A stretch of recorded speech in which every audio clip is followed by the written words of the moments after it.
So hi friends, today we're going to learn about Delhi Sultanate from lesson number 2 of SST. So without wasting any time, let's get started. तो सबसे पहले हम जानेंगे कि how was the Delhi Sultanate formed.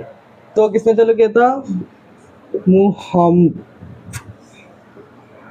Muhammad घोरी.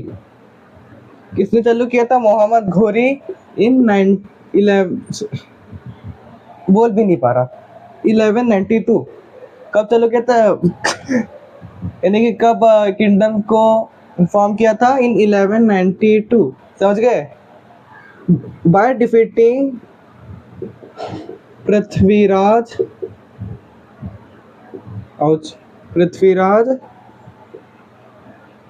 चौहान. तो वापिस who founded the Delhi Sultanate? Muhammad Ghori founded the Delhi Sultanate in 1192 by defeating Prithviraj Chauhan. ठीक है, यानी कि क्वेश्चन आंसर आ सकता है कि how was the Delhi Sultanate formed and when was Delhi Sultanate formed. तो फिर बोल सकते हैं Delhi Sultanate was formed in 1192 by defeating Prithviraj Chauhan. ये भी MCQs भी आते हैं कि in which year was Delhi Sultanate formed. तो फिर आंसर लिख देना 1192. ठीक है, तो फिर दिल्ली सल्तनत को रूल किया था 5 कॉन्जिक्यूटिव डायनेस्टीज ने. वो थे पहले ममलुक्स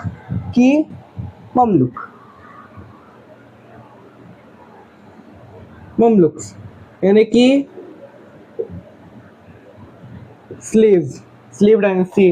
who founded it? Qutbuddin Aibak. ठीक है, फिर द नेक्स्ट इज खिलजी और खलजी. एक जगह पे खिलजी की और एक जगह पे खलजी के. और एक और चीज आप सोच रहे होंगे कि मैंने इंट्रोडक्शन क्यों नहीं दिया. इंट्रोडक्शन यानी कि फर्स्ट इसमें बताया कि क्या मीडिएवल पीरियड के बारे में बात करने वाला है, ऐसा क्यों. तो फिर मैंने ये बोल सोचा कि जब मैं ये पढ़ा ही रहूँगा, जब खिलजी और खलजी आएगा तो फिर मैं बता ही दूंगा कि हम पढ़ रहे हैं मीडिएवल पीरियड यानी कि कौन सा. भारत में ये 14th सेंचुरी से नहीं था, ये 11th सेंचुरी से लेके 17th सेंचुरी में था. ये भारत का मीडिएवल पीरियड हुआ. किसका? भारत का. बोर्ड कुछ कर रहा पता नहीं. जबकि ये जो मीडिएवल पीरियड यूज किया गया था शब्द, ये यूज किया गया था यूरोपियन हिस्ट्री में. यानी कि जो रोमन एम्पायर था उसके गिरने के बाद, यानी कि जब रोमन एम्पायर डिस्ट्रॉय हो गया था around 5th century CE to the Renaissance, या फिर बोले तो यूरोप का कल्चर रिवाइवल जो 14th से 16th सेंचुरी के बीच में हुआ था, जिसमें कल्चर रिवाइवल हुआ था रोमन्स और ग्रीक का. तो फिर ये बहुत ही थोड़ा सा ये जो बीच था रोमन एम्पायर का फॉल और साथ में रेनेसांस का पीरियड, ये बीच में जो था ये डार्क एज था जो साइंस के डेवलपमेंट से पहले का था. ठीक है, और उसके बाद फिर स्पेलिंग्स और बहुत सारी स्पेलिंग, यानी कि यहाँ पे खिलजी हुआ, यहाँ पे खलजी है, खिलजी. तो मैं बताता हूँ कि जो स्क्राइब्स है, यानी कि जब हम ट्रांसक्राइब करते हैं ऐसे इंग्लिश में, तो फिर बहुत ही डिफिकल्ट होता है पर्शिया से इंग्लिश में ट्रांसलेट करना. इसका से कभी हमें यहाँ पे बताया गया वापस, यहाँ पे कैसे कि मुगल है, मुगल की जगह फिर आपको मोगुल दिखेगा या फिर मुघल दिखेगा. ऐसे शब्द का यूज किया जाता है क्योंकि डिफिकल्ट होता है. और ये कौन से थे? तर्किक ओरिजिन. ये तो तर्किक थे या फिर अफगान थे. और ये सब कौन से माउंटेन, यानी कि जो माउंटेन रेंज के पास आए थे, ये आए थे हिंदू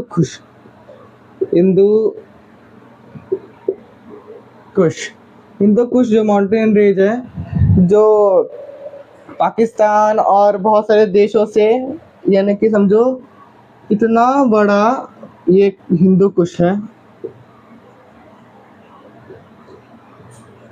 और ये हिमालय,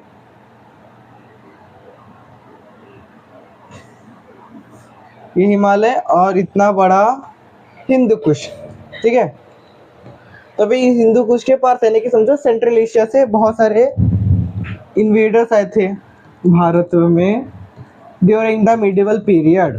ठीक है, तो फिर मैंने इस वजह से मैंने अभी बताया, because of Khilji and Khalji. Thank you. तो फिर जो ये खिलजी डायनेस्टी थी, इसको किसने चालू किया था? जलाल उद्दीन फिरोज खिलजी। ये फर्स्ट, ये सेकंड, अब थर्ड डायनेस्टी थी हमारी तुगलक्स। द तुगलक्स। अब तुगलक को किसने फाउंड किया था?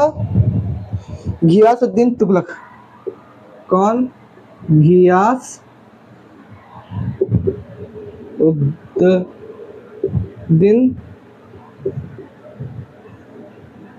तुगलक।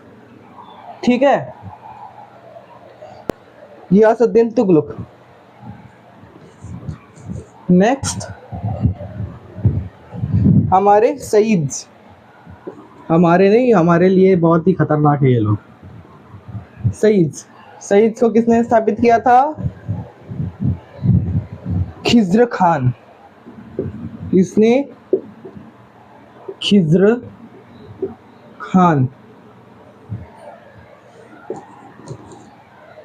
और पांचवा है हमारे नहीं, बस लोधीज। ये लोधीज को किसने स्थापित किया था? ये थे बहलुल लोधी। बहलुल लोधी। तो एक बार अच्छे से देख लो, जो मामलुक डायनेस्टी थी उसको स्थापित किया था कुतुबुद्दीन ऐबक। असलियत में कुतुबुद्दीन एक कुतुब है, कुतुबुद्दीन ऐबक, यानी कि यानी कि जैसे हम बोलते हैं किताब, ये उर्दू वाला क। ये खिलजी, इसको स्थापित किया था जलालुद्दीन फिरोज खिलजी। फिर थर्ड है तुगलक, जिसको स्थापित किया था Ghiyasuddin Tughlaq, of course. Fourth है सईद, जिसको स्थापित किया था खिजरा खान ने। और फिफ्थ है लोधीज, जिसको स्थापित किया था बहलुल लोधी। अब पता नहीं क्यों चालू किया था। ठीक है, अभी हम समझेंगे कि सल्तनत का अर्थ क्या होता है, और फिर जो राइवल, यानी राइवल बोले समझो, जिन्होंने दिल्ली सल्तनत को रेजिस्ट किया था, वो कौन कौन से किंगडम्स है, अब इसके बारे में हम अभी जानेंगे। पता ही मिटाने में बहुत समय लगता है, लेकिन फिर भी थोड़ा सा इंतजार तो कर ही सकते हैं। तो फिर नेक्स्ट अभी हम समझते हैं कि सल्तनत का अर्थ क्या हुआ। सल्तनत का अर्थ होता है जहाँ पे सुल्तान रूल करता है। कौन रूल करता है? सुल्तान। ये सुल्तान प्राइमरली मुस्लिम किंगडम्स के है, अर्थात ऐसे किंगडम्स जो पूरी तरह से मुस्लिम है, तो उनके राजाओं को कहते हैं सुल्तान। ठीक है, अभी सुल्तान तो समझ गए।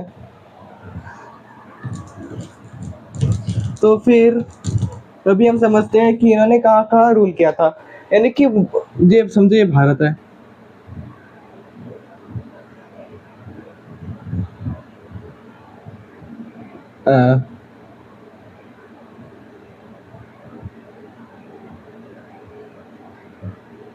पता अच्छे से नहीं बना, लेकिन तब भी यदि हम मैप देखिए तो फिर तुगलक डायनेस्टी कहाँ तक फैली हुई थी, जैसे कि हम देख सकते हैं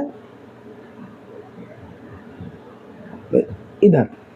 इतनी पूरी कौन सी डायनेस्टी थी, यानी कि इधर बस अभी तुगलक का बताया गया है इधर, लेकिन बोले तो इतना बड़ा था द दिल्ली सल्तनत। यानी कि जब तीसरी डायनेस्टी आई थी तब इतनी बड़ी थी हम दिल्ली सल्तनत। ठीक है, तो इन्होंने mainly north non western part को इन्होंने अपने रूल में किया था, यानी कि नॉर्थ और नॉर्थ वेस्ट ये जो मेन इलाके थे जहाँ पे दिल्ली सल्तनत ने प्राइमरली रूल किया था, ठीक है। लेकिन अभी एक आया किंगडम तो उसको अपोज भी तो करेगी, क्योंकि सबको आना है पावर में। तो फिर बहुत सारे थे, जैसे कि ईस्टर्न गंगा, जो ईस्टर्न के है, और my favourite Hoysala in the south. ऐसी बहुत सी डायनेस्टीज थी, डायनेस्टीज या फिर किंगडम बोले, जिन्होंने क्या कहते हैं दिल्ली सल्तनत को अपोज किया था। नहीं रहने मिटा था नहीं। और ऐसे जो किंगडम्स थे ये केंद्र बने आर्ट के, कल्चर के, और साथ ही में एडमिनिस्ट्रेशन के।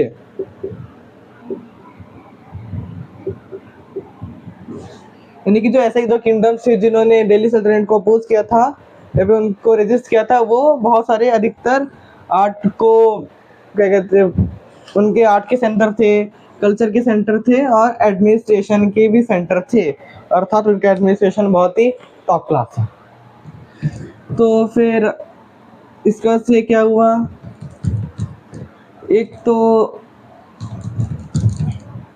आप सोच रहे होंगे कि मैं रुक रुक के बात कर रहा, जो मैं बताना चाहता हूँ वो ये बोर्ड की मिनट तक होना चाहिए, ठीक है। तो इससे क्या हुआ, जो दिल्ली सल्तनत है वो बहुत ही पॉलिटिकली क्या हुई, इंस्टेबल नहीं, अनस्टेबल, अनस्टेबल ही है, वो पॉलिटिकली इंस्टेबल हुई थी। क्यों? क्योंकि एक तो इंटरनल बहुत सी चीज़ें हो रही थी, इंटरनल लोग धोखा दे रहे थे या फिर सब कुछ हो रहा था। आगे पढ़ते हैं, मैं भी सीख रहा हूँ, मैं भी सीख रहा हूँ, आप भी सीख रहे हैं, हम दोनों मिलकर सीख रहे हैं। तो अभी सब कुछ देखेंगे कि ये पॉलिटिकल इंस्टेबिलिटी की हुई, एक्सपांशन सब कुछ हुआ, हम सारे मिलके एक साथ पढ़ेंगे। तो फिर ऐसे पॉलिटिकल इंस्टेबिलिटी हुई, साथ ही में फिर एक्सपेंशन करने का बहुत प्रयास किया गया, एक्सपेंशन, ठीक है। और क्या किया था, एक्सपेंशन। तो फिर उन्होंने बहुत सारे प्लंडर्स किए और बहुत सारे मिलिट्री कैंपेन निकाली, कहाँ कहाँ पे, साउथ में, और फिर जहाँ पे इन्होंने विलेजेस में गए या फिर छोटे सिटीज़ में गए, ये भी सिटीज़ बोले तो समझो टाउन्स में इन्होंने मिलिट्री कैंपेन्स किया, साथ ही में उन्होंने प्लंडर किया। क्या किया, प्लंडर। ये प्लंडर का अर्थ क्या होता है, प्लंडर यानी कि किसी चीज़ से ज़बरदस्ती फोर्स से लेना, यानी कि वो घर जाते थे, घर के अंदर घुस के पैसे निकालते थे, यानी कि समझो प्लंडर कैसा है। तो फिर ये तो हमारा था इंट्रोडक्टरी चैप्टर नहीं, यहाँ पे introductory page, which is page number 25। तो फिर अभी इन्होंने बस ये नहीं किया, इन्होंने को थोड़ा सा पढ़ते हैं। They also destroyed temples and seats of learning. 2 or 3 sultan gain power by eliminating predecessors leading to average reign of 9। इसका अर्थ क्या है, इन्होंने टेम्पल्स को डिस्ट्रॉय किए। क्यों? क्योंकि एक तो वो मुस्लिम थे, ठीक है, और साथ ही में सीट्स ऑफ लर्निंग हुए तो रिलीजियस, है ना, हिंदू, बौद्ध, जैन, जितने भी ये जो धर्म की जितने भी पढ़ाई करते थे उन सारी जगहों को उन्होंने क्या किया, तोड़ा। और फिर एक और क्या था, 2-3 में से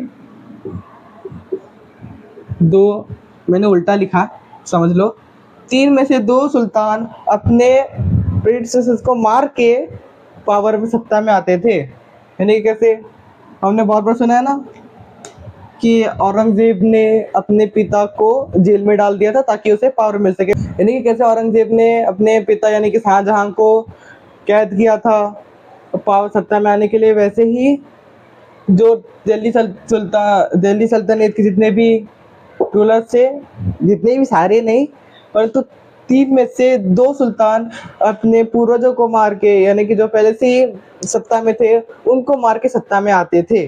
ठीक है, इस वजह से क्या हुआ, पॉलिटिकली इंस्टेबल तो हुआ।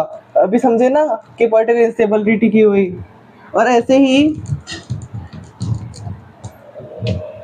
इनका एवरेज जो शासन काल था कितना था हुआ, नहीं कितना नहीं, बस 9 साल कोई रहता, उसको कोई मार देता, उसकी जगह रहता 9 साल राज करता, वापस कोई मार देता और वापस 9 साल राज करता, ऐसे चलते रहता था। ठीक है, next, in the 14th century, Alauddin Khilji conducted campaigns over north and central India and plundered many areas. He also repelled Mongols who were trying to capture India. इसका अर्थ क्या हुआ, 14th century में, कब 14th century में अलाउद्दीन खिलजी इन्होंने क्या किया, military campaigns की, कहाँ पे, नॉर्थ और सेंट्रल इंडिया। नॉर्थ और सेंट्रल इंडिया, वो पुराना मैं भूल जाओ, वो तुम लोग के लिए था, ये खिलजी के लिए बात कर रहे हैं। उन्होंने नॉर्थ और सेंट्रल इंडिया में कैंपेन्स किए थे और बहुत सारा प्लंडर किया था। हमें पता ही है कि प्लंडर का अर्थ क्या होता है, फोर्सफुली किसी की से धनराशि लेना। और एक और चीज क्या थी, इन्होंने जो मंगोल्स थे, पता है ना, जिंगिस खान वो मंगोल्स थे। तो फिर जब मंगोल्स ने भारत को कैप्चर करने का सोचा और कैप्चर करने के लिए आए, तो यही थे अलाउद्दीन खिलजी जिन्होंने मंगोल्स को भारत के बाहर भेजा। ठीक है, अभी नेक्स्ट, स्लेव जनरल मालिक Kafur expanded the Delhi Sultanate to the south, plundered areas and conquered kingdoms on the way। ठीक है, रुको थोड़ा सा,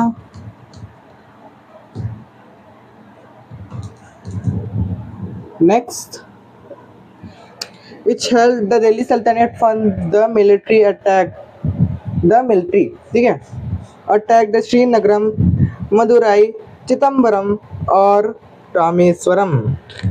तो फिर इसका अर्थ क्या है,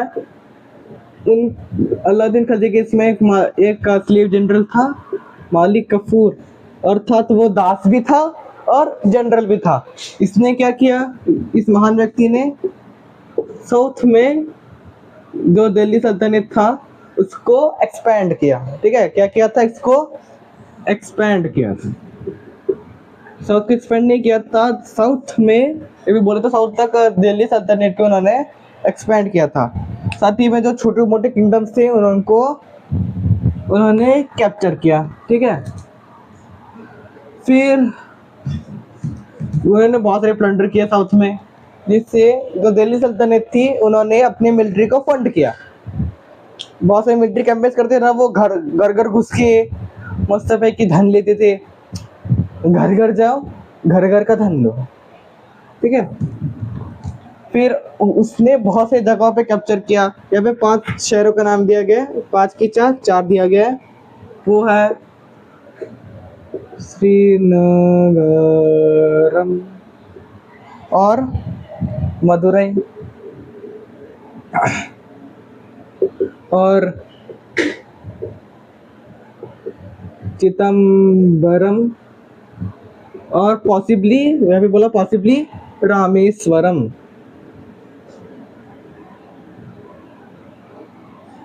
तो फिर जब कोई पूछे कि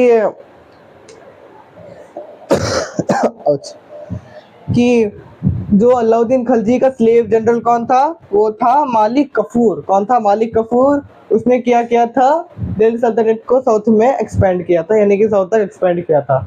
और उसने क्या क्या किया था? और उसने बहुत से जो छोटे मोटे किंगडम्स थे साउथ में, उन सबको डिफीट किया, उनके किंगडम्स का लूट मार किया। फिर उसके बाद ये 4 जो शहर है, श्रीनगर, मदुरई, चिदम्बरम और रामेश्वरम, इनको भी क्या किया? कैप्चर किया। तो फिर मुझे बताना कि कौन कौन से जो मैंने क्वेश्चंस बोले वो आपके एग्जाम में आए होंगे। इफ एग्जाम में नहीं आए तो फिर जब आएंगे तो ऑल द बेस्ट। मैं बहुत ही पीछे चल रहा हूँ। और हाँ, एक और चीज़, ये जो वीडियो है ये अनएडिटेड होगी, यानी कि मैं इस बार अपने वीडियो को बिल्कुल भी एडिट नहीं करने वाला। यदि आपने मेरे पिछले वीडियोस देखे होंगे तो इसमें मैंने बहुत एडिटिंग की है। तो मैंने सोचा कि अभी समय नहीं है मेरे पास, मुझे बहुत सारी पढ़ाई भी करनी है, मुझे बहुत सारी चीज़ें भी और पढ़ाई करनी है, बस पढ़ाई करनी है।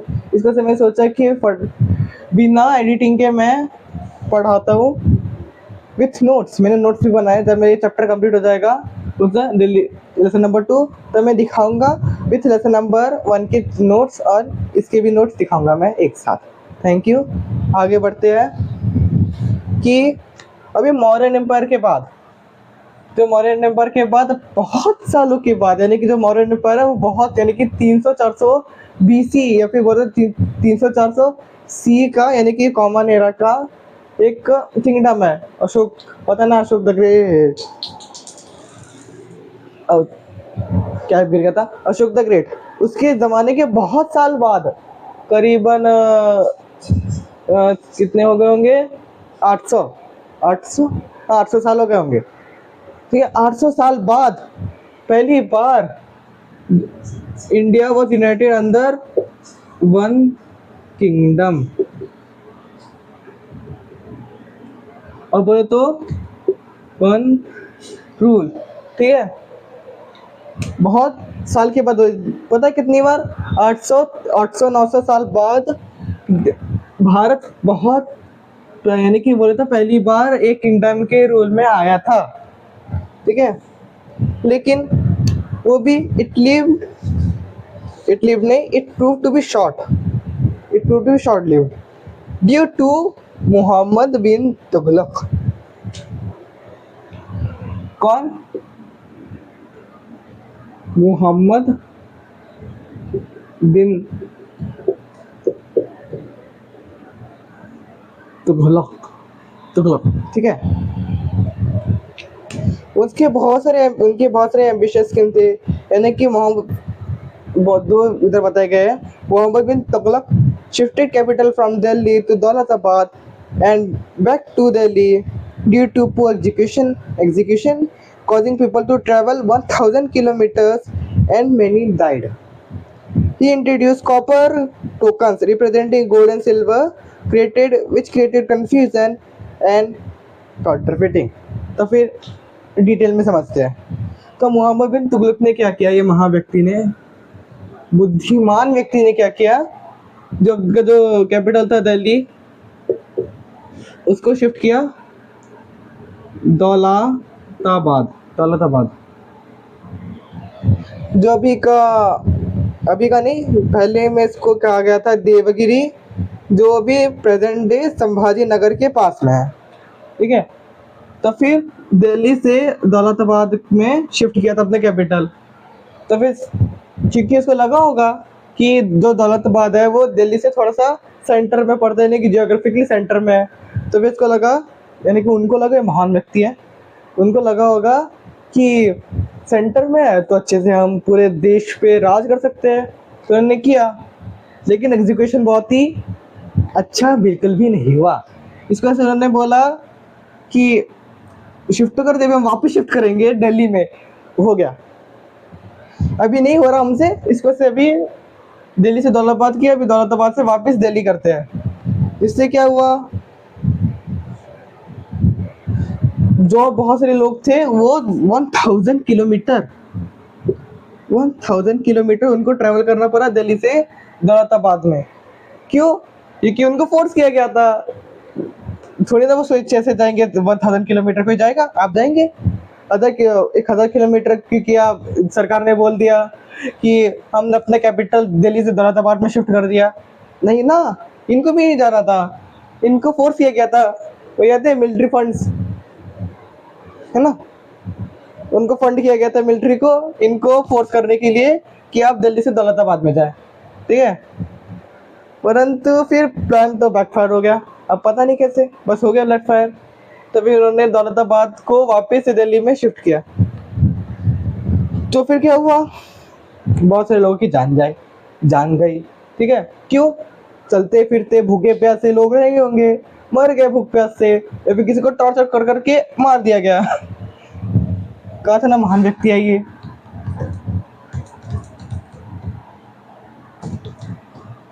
और फिर उनका नेक्स्ट इन्वेंशन टोकन्स का। किसका? टोकन्स, यानी कि टोकन्स अभी भी यूज किया जाता है, यानी कि जो पहले अभी ये अलग है, अभी कैश को टोकन से कहा जाता है। देखिए अभी टोकन्स नहीं कहा जा सकता, क्योंकि जब सरकार बोलती है कि जो पैसा है 100 का नोट, ये 100 का नोट ही है, चाहे वो कुछ भी रिप्रेजेंट नहीं करता। मैंने कहा है कि ये 100 का नोट है, तो ये 100 का नोट ही रहेगा। लेकिन टोकन्स क्या होता? Tokens which represent a value, यानी कि अभी जैसे कि मोहम्मद तुगलक ने सोचा था कि हम टोकन्स किसके बनाएंगे? कॉपर के, ठीक है, जो किसको रिप्रेजेंट करेंगे? गोल्ड और सिल्वर। यानी कि पहले के राजा क्या करते थे कि उनकी करेंसी गोल्ड या सिल्वर में होती थी।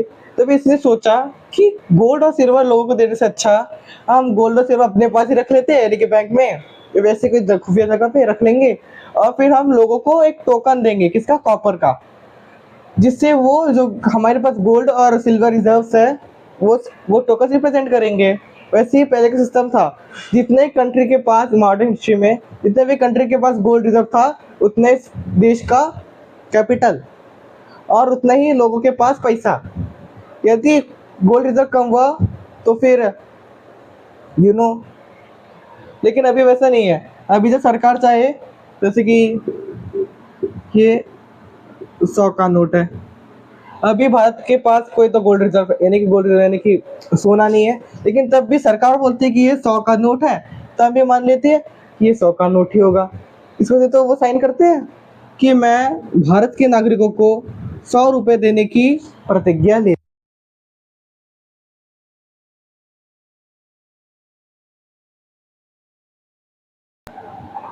प्लेज किया था कि वो हमें 100 रुपए का नोट देंगे, ठीक है। वो बीच में मेरी बैटरी नहीं, मेरे माइक की बैटरी डाउन हो गई थी, इस वजह से आवाज नहीं आ रही थी।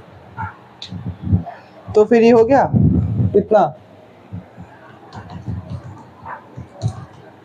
लेकिन फिर इससे क्या हुआ? कंफ्यूजन, यानी कि फिर समझ में नहीं आ रहा था कि जो ये कॉपर का जो टोकन है वो किसको, यानी कि कौन सा प्राइस रिप्रेजेंट कर रहा है, अगर कंफ्यूजन होता है ट्रेड में। और फिर कॉपर तो बहुत सस्ता है, इसको से काउंटरफिटिंग यानी कैसे ये असली कॉपर का है, परंतु कोई लोग जो है अपने घर पे कॉपर का कॉइन बनाने लग गए, ये कॉपर तो बहुत ही कॉमन है, ठीक है, जिससे काउंटरफिटिंग की समस्या भी होने लग गई।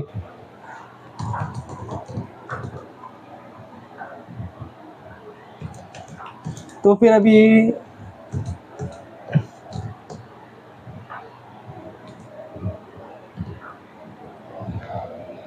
नेक्स्ट, अभी जो सुल्तान थे और साथ ही में उनके जो बहुत बड़े बड़े नोबल्स थे, वो बहुत ही आलीशान घरों में, उनसे लग्जरियस पैलेसेस में रहते थे, बहुत ही फाइन क्लॉथ्स पहनते थे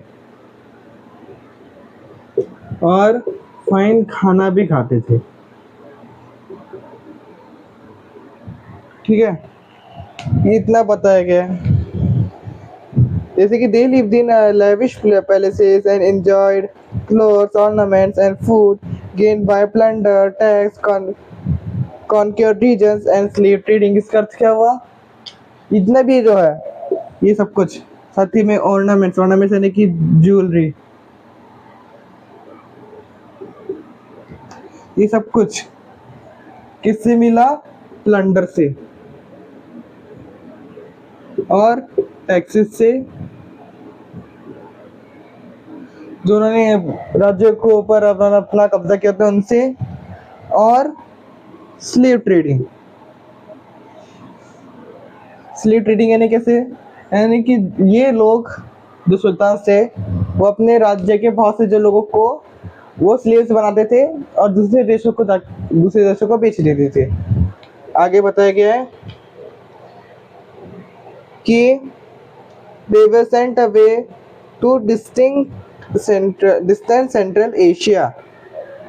ठीक है, इनको जो स्लेव्स थे इनको सेंट्रल एशिया भेजा जाता था और फिर सेंट्रल एशिया से इन्हें पैसे मिलते थे और उन पैसों से ये सब कुछ एंजॉय करते थे। और अभी हम देखेंगे कि प्लंडर से क्या क्या हुआ।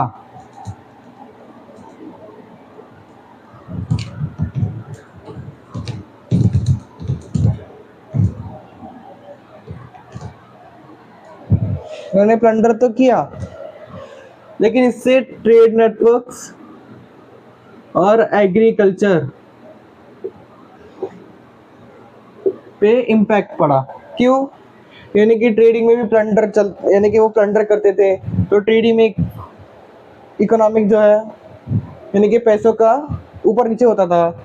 एग्रीकल्चर प्रोटेक्शन में भी बहुत ही समस्या होती थी। ठीक है, और फिर ये पीरियड था, it also witnessed numerous attacks on Buddhist, ये क्या लिखा है मैंने, Jains and Hindus। Thank you. Buddhist, Jains और हिंदू की जितने भी इमेजेस थे यानी कि आइडल्स हो गए या फिर इमेजेस हो गए, ये सारे तहस महस किए गए, साथ ही में इंक्लूडिंग टेम्पल्स। ठीक है, ऐसा क्यों? ये सारे प्लंडर के लिए नहीं थे, ये आइकोनोक्लेज्म के लिए भी था। सॉरी फॉर द मिसस्पेलिंग या फिर मिसप्रोनाउंसिएशन।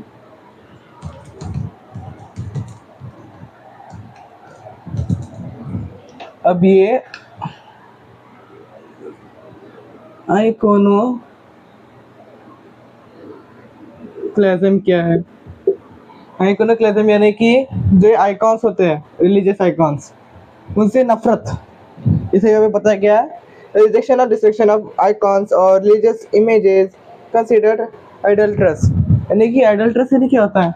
यानी कि बहुत से जो धर्म है जैसे कि क्रिश्चियन,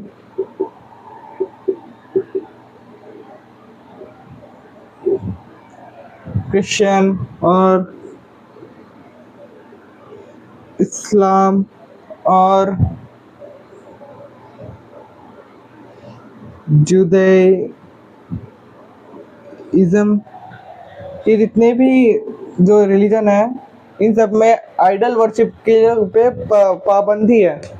यानी कि इनका 10% ऐसे कुछ तो होता है, 10 लॉस। उसमें से एक लॉ है कि आपको आइडल्स की पूजा नहीं करनी है, क्योंकि ये सारे कौन से रिलीजन्स हैं? ये सारे हैं मोनोथियस्टिक। ये सभी कौन से हैं? मोनोथियस्टिक यानी कि ये एक ही भगवान पे विश्वास रखते हैं।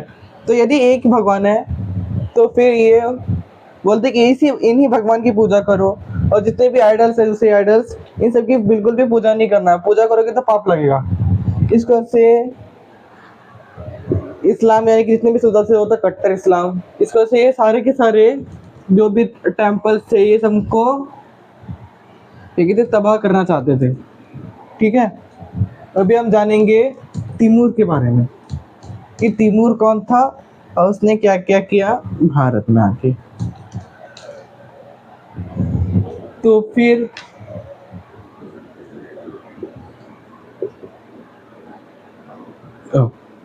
फिर तिमूर तिमूर वॉज एन क्या था Timur was a Turkic Mongol brutal conqueror, यानी कि वो क्या था, उसके ओरिजिन थे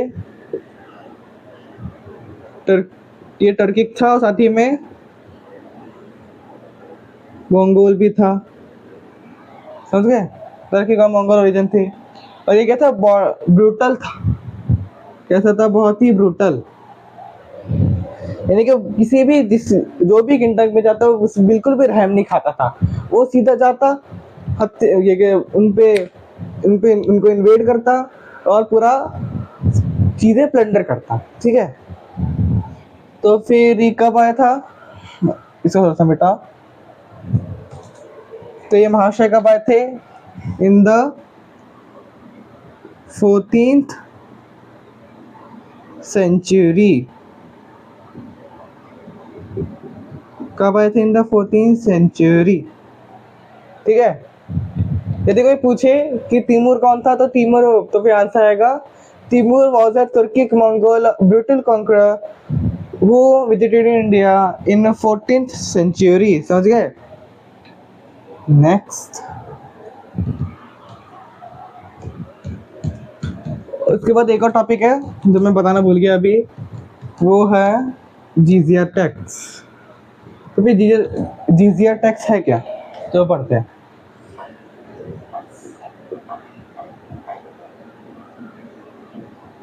जिजिया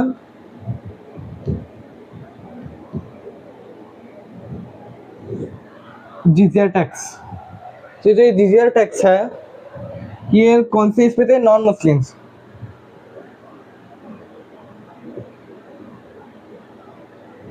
ये टैक्स नॉन मुस्लिम्स पे इम्पोज किया गया था, क्यों,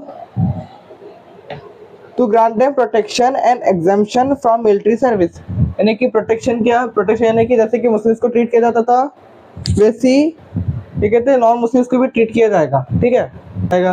और साथ ही में इन्हें फोर्स नहीं किया जाएगा, कि उनको ऑब्लिगेट नहीं किया जाएगा कि आपको जो हमारा सल्तनत है उसके लिए आपको ये कहते हैं मिलिट्री सर्विस देनी पड़ेगी, ठीक है।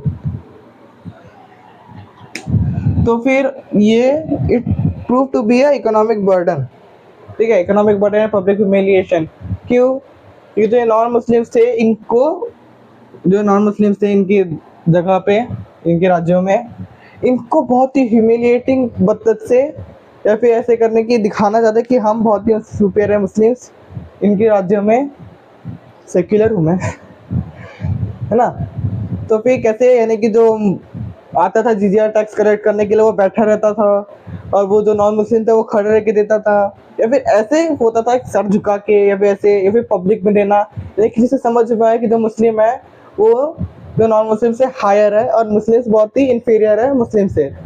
तो फिर एक इंसेंटिव बनाया गया नॉन मुस्लिम्स को कि यदि हमें भी इक्वल चाहिए, हमें भी इक्वल बनना है, क्या बनना है, इक्वल बनना है मुस्लिम से, तो फिर हमें भी क्या बनना पड़ेगा, हमें भी बनना पड़ेगा मुस्लिम। क्या बनना पड़ेगा, हमें भी मुस्लिम बनना पड़ेगा। मुस्लिम नहीं बनेंगे तो हमें टैक्स देना पड़ेगा, और टैक्स देने बहुत ही कष्टदायक होता है ना, बहुत ही काम करना पड़ता है, उसके बाद फिर टैक्स देना पड़ता है। जैसे कि इनकम टैक्स दो, फिर घर का टैक्स दो, फिर जीएसटी का टैक्स फिर जीएसटी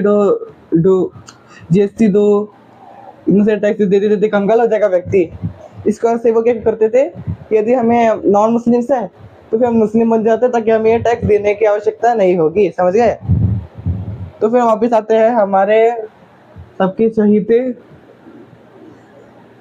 तिमूर पे। तो ये तिमूर महाशय ने किया क्या, तिमूर महाशय आए थे 14th सेंचुरी में। कब, इन द 14th सेंचुरी, मैंने पहले से नहीं किया था, इन द 14th सेंचुरी, बहुत बढ़िया। With a two fold objective, कौन सा, with a twofold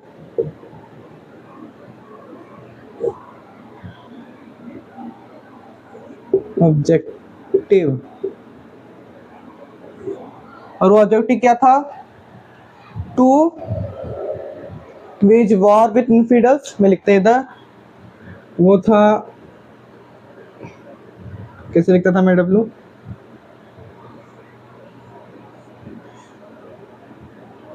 veg war with infidels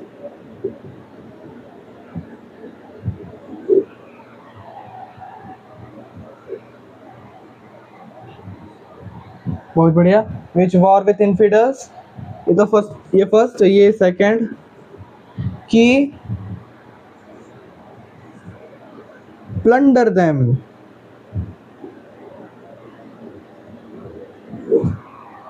एक ही सेंटेंस कर देता, यानी कि first wage war with infidels and plunder them. अभी इनफिडल्स क्या होता है? इनफिडल्स बोले तो यहाँ पे बुक में डेफिनेशन लिखते हैं पेज नंबर 28 पे, literally someone who does not share the faith of a given religion. For medieval Christianity, infidels were Muslims or pagans. For medieval Islam, infidels were Christians, or in the context of India, Hindus, Buddhists और Jains। तो infidels क्या हुआ? यानी कि हम बोले तो शेष ऑफ हिंदी में काफिर, वो बोलते ना काफिर को करो, जिहाद करो, ये वही वो था। उनके साथ युद्ध करो, काफिरों के साथ, और जिहाद करो। पर मेन बात, जिहाद करने के लिए आते हैं ना मुस्लिम, यानी कि ये आई एम सेक्युलर, कुछ मत बोलना मुझे। फिर और प्लंडर करना, यानी कि फोर्सफुली जितने भी इनफिडल्स यानी कि काफिर थे उनसे हम प्लंडर करेंगे, फोर्सफुली हम उनकी धनराशि लेंगे। तो ये तिमूर ने किया। अब इन महाशय ने ये सब कुछ किया अपना, उन्होंने सब पे अपनी कृपा बरसाई। तो फिर जो दिल्ली था, यानी कि तब दिल्ली बहुत ही थ्राइविंग सिटी थी, यानी कि बहुत ही उभर के आई थी। तो फिर तब तक जब तैमूर ने अपनी कृपा बरसाई, तो फिर दिल्ली को इतनी कृपा मिली कि वो हैंडल ही नहीं कर पाया और वो बिखर गया। तो फिर आए अंततः लोदीस। जो लोदीस थे, इन्होंने अपनी लास्ट डायनेस्टी स्थापित की। कौन सी?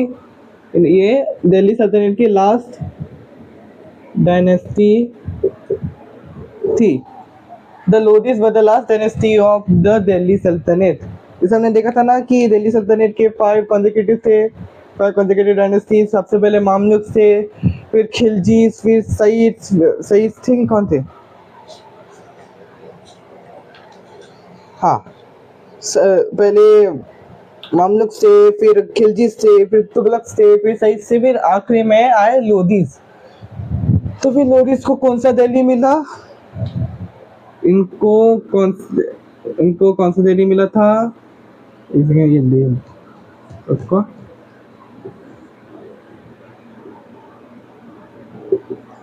तो इनको कौन सी दिल्ली मिली थी? बहुत ही बिखरी हुई, बहुत ही टूटी उटी सी दिल्ली मिली थी। और साथ ही में जो दिल्ली की टेरिटरी थी वो भी बहुत ही छोटी हो चुकी थी, due to increasing resistance from states and kingdoms from within India. ठीक है, तो इतनी थी इनकी दिल्ली सल्तनत की कहानी। अभी हम देखते हैं रेजिस्टेंस टू द दिल्ली सल्तनत। ठीक है, सल्तनत हो गया, सल्तनत ये हो गया इंग्लिश में। हिंदी में इन्हें कहते हैं सल्तनत, यानी कि बोलते हैं दिल्ली सल्तनत। समझ गए? अभी से मैं दिल्ली सल्तनत को बोलूँगा डीएस, बहुत ही समय लगता है बोलने के लिए, इसलिए।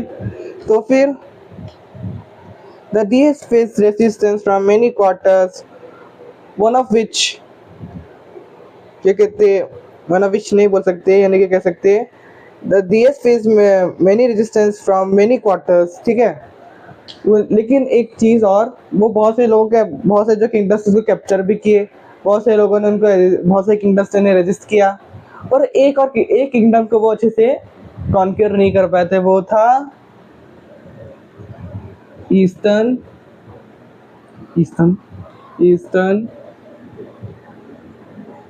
गंगा किंगडम। जो ईस्टर्न गंगा किंगडम था ये दिल्ली सल्तनत कैप्चर नहीं कर पाई थी, और उसका एक रूलर था हमारे नरसिंह देव द फर्स्ट। ये बहुत ही कैलीग्राफी कर रहा हूँ मैं, मुझे पता है, एक सेकंड एन को अच्छे से सुधारता है।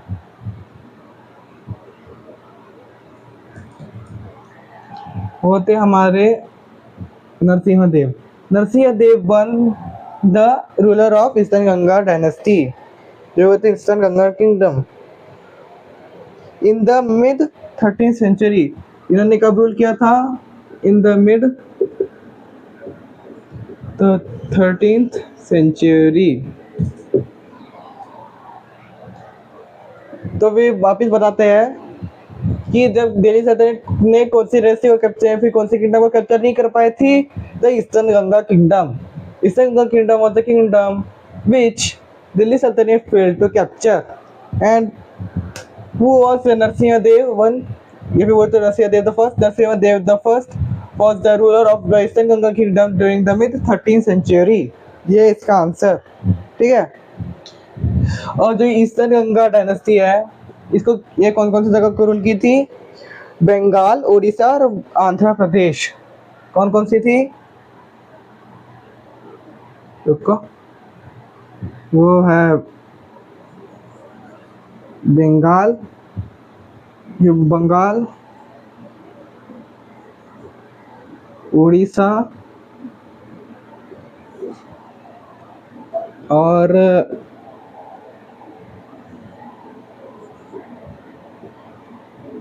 आंध्र प्रदेश। आंध्र प्रदेश यानी कि ईस्टर्न गंगा डायनेस्टी जो ईस्टर्न गंगा किंगडम, ये 3 स्टेट्स बंगाल, ओडिशा और आंध्र प्रदेश प्रेजेंट डे, ये कौन कौन से प्रेजेंट डे, ये प्रेजेंट डे स्टेट्स तक फैली हुई थी, ठीक है। तो फिर हमारे नरसिंह देव द फर्स्ट, इन्होंने दिल्ली सल्तनत को रेजिस्ट किया और बहुत सारे उनके जो रूट्स थे आने के ईस्टर्न गंगा किंगडम तक, वो सबको बंद किए। बहुत से युद्ध लड़ी दिल्ली सल्तनत के साथ जब उन्होंने कैप्चर करने का सोचा था। और फिर उन्होंने एक और मेजर किया, यानी कि तब के दिल्ली सल्तनत के थे, कौन थे वो? गवर्नर, दिल्ली सल्तनत के गवर्नर ऑफ बंगाल।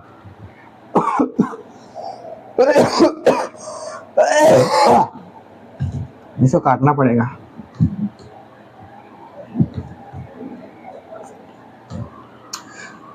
उसको उन्होंने हराया था।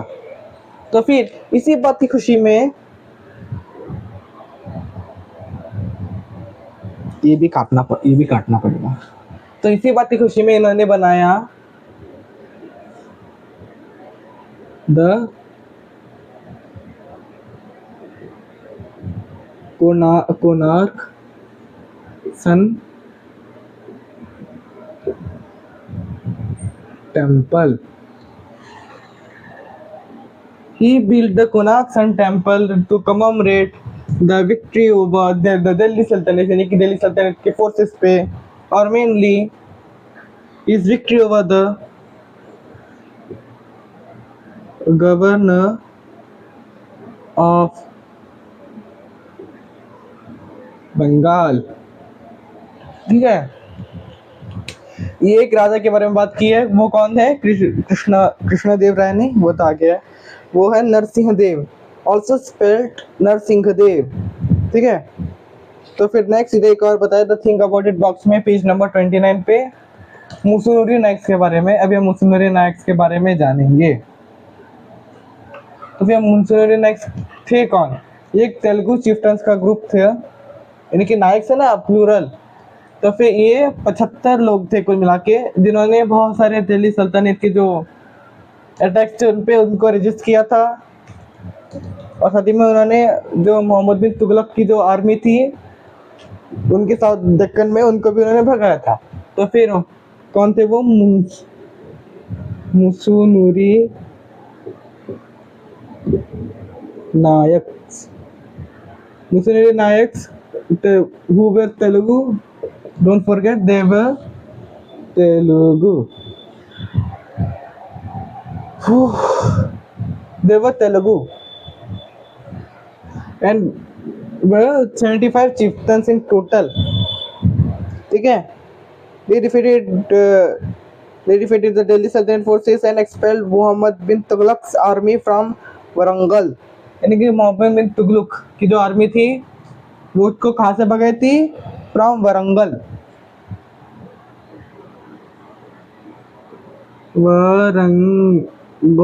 Warangal present Telangana around 1330 to 1336.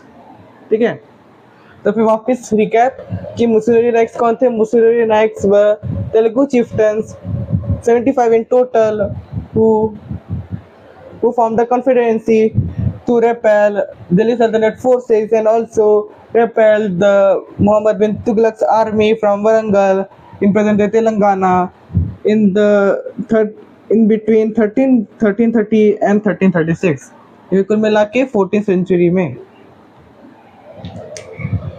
तो बस मुसोलिनी नायक्स का बारे में इतना ही था. फिर इधर क्वेश्चन किया गया है कि डिस्कस करो कि अभी 75 लोग जो है उनके लिए बहुत ही आसान हुआ होगा कि कठिन हुआ होगा इतनी सारी चीज़ों को मैनेज करने के लिए. तो इसका आंसर है हाँ, बहुत ही कठिन हुआ होगा.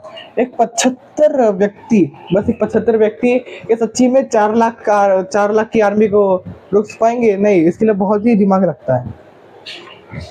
तो फिर नेक्स्ट और आखिरी टॉपिक अबाउट होयसाला. तो फिर हमने जैसे पढ़ा था इधर कि अलाउद्दीन खिलजी जो थे, अलाउद्दीन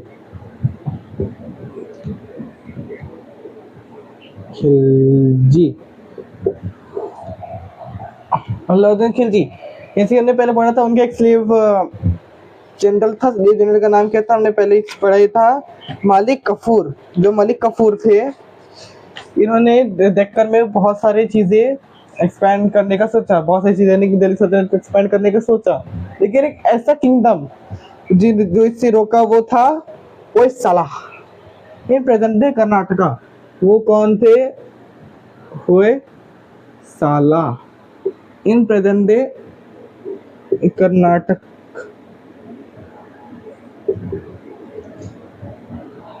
यानी कि मैं प्रोनाउंसिएशन नहीं कर रहा तो माफ करिएगा, मुझे बस होयसाला बोलने में बहुत मजा आता है.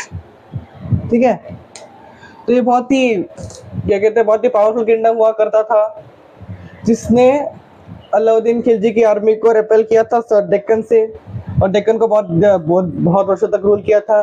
लेकिन फिर ये वीक होते गया due to some internal conflict. यहाँ पे लिखा है however weakened by these attacks and internal conflicts the Hoysala kingdom declined and in the mid 14th century was absorbed into the Vijayanagar empire. तो फिर ये एक इकलौता किंगडम था, यानी कि एक इकलौता इंडिपेंडेंट किंगडम था अलाउद्दीन खिलजी के समय में. क्योंकि तब अलाउद्दीन खिलजी ने बहुत सारे साउथ के जो किंगडम्स हुआ करते थे उन सबको उन्होंने कैप्चर कर लिया था. लेकिन ये इकलौता था Hoysala dynasty, Hoysala kingdom in the present day Karnataka जिन्होंने उन्हें रिपेल किया था और रेजिस्ट किया था. ठीक है, परंतु ये अटैक्स की वजह से और साथ ही में इंटरनल डिस्टर्बेंस है ना, इमरजेंसी यानी कि इंटरनल डिस्टर्बेंस और इंटरनल रेबेलियंस की वजह से, रेबेलियंस नहीं फिर भी बोले तो इंटरनल कॉन्फ्लिक्ट्स की वजह से ये बहुत ही वीक होती चली गई. और फिर आखिरी में इन द मिड 14th सेंचुरी, कब? In the mid 14th century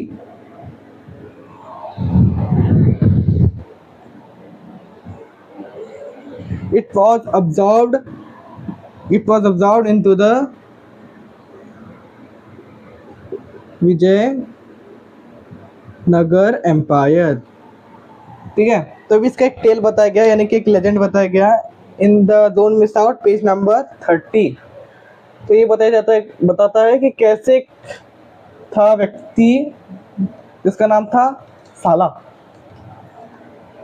जो अपने जैन गुरु का सुदत्त ऐसे कुछ तो नाम था उनका, सुदत्त जैसे कोई नाम था उनके जैन गुरु का. उनको बचाने के लिए उसने वो शेर से लड़ता है। किससे लड़ता है? शेर से। और वो तब इसी वजह से, मैंने एक बहुत गलत गलत बोला है तो फिर क्या होता है कि ये एक बार जो साला और अपने उनके जैन गुरु सूरत ही होगा उनका नाम, सूरत और साला वो एक जाते हैं फॉरेस्ट में, और फिर अपने जैन गुरु के प्राण बचाने के लिए शेर से वो शेर से लड़ता है। और इसी घटना के आधार पर उसका नाम रखा गया, यानी कि उस रहस्य का नाम रखा गया होए। होए का अर्थ होता है स्ट्राइक, अर्थात मारो। साला, साला व्यक्ति का नाम है और होए का अर्थ होता है मारो, यानी कि है कोई साला अर्थात मारो साला तो इसका अर्थ ये निकलता है। ये एक होयसाला किंगडम एक इकलौता नहीं था, बहुत सारे किंगडम्स आए थे, जैसे कि एक है बहामनी सल्तनत। वो बोलता बहामनी सल्तनत ही है। वो क्या, कौन है? बहामनी सल्तनत। ये बोले तो BS rose in the 14th century।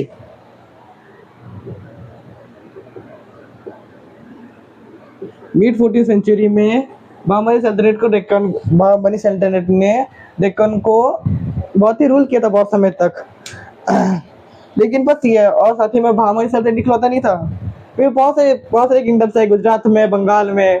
तो इससे क्या क्या हुआ, बहुत सारे अलायंसेस बने। क्या बनी? अलायंसेस। और साथ ही में अटैक्स भी हुए एक दूसरे पे, यानी कि राजपूत और इनका ये कहते अलायंस होता है, और फिर वो दोनों मिलकर दूसरे राजाओं पे कब्जा करने के प्रयास करते हैं, उनका अलग अलायंस होता। फिर ये सब कुछ होते रहता, झामल झामल इनका वही। तो ऐसे होते क्या, ठीक है।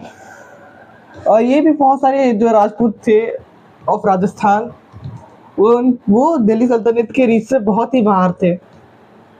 उनके थे, यहाँ पे बताया गया है, in the 15th century it faced stiff resistance from Rana Kumbh, the ruler of Mewa kingdom, who also successfully repelled invasions from these later sultanates। इसका अर्थ क्या हुआ कि राजस्थान के मेवाड़ किंगडम में, कौन से किंगडम में? मेवाड़। एक राजा थे, उनका नाम क्या था? राणा कुंभ। अब जो ये टाइटल है राणा से समझ में आता है कि ये कौन है? राजपूत। ये राणा की टाइटल समझ में आता है कि जो ये कुंभ है ये एक राजपूत है, और जो ये मेवाड़ किंगडम है वो भी एक राजपूत किंगडम है। इन्होंने दिल्ली सल्तनत ही नहीं, उसके बाद जितने भी किंगडम्स है उनको बहुत ही रजिस्ट किया और रेपेल किया। तो बस आज के लिए इतना ही। दिल्ली सल्तनत के बारे में। अगला वीडियो होगा मुगल्स पे और विजयनगर एम्पायर पे, और उसके बाद वाला होगा on the people's lives in the medieval period of India. So don't forget to subscribe my channel and don't forget to like my video, and till then, bye bye.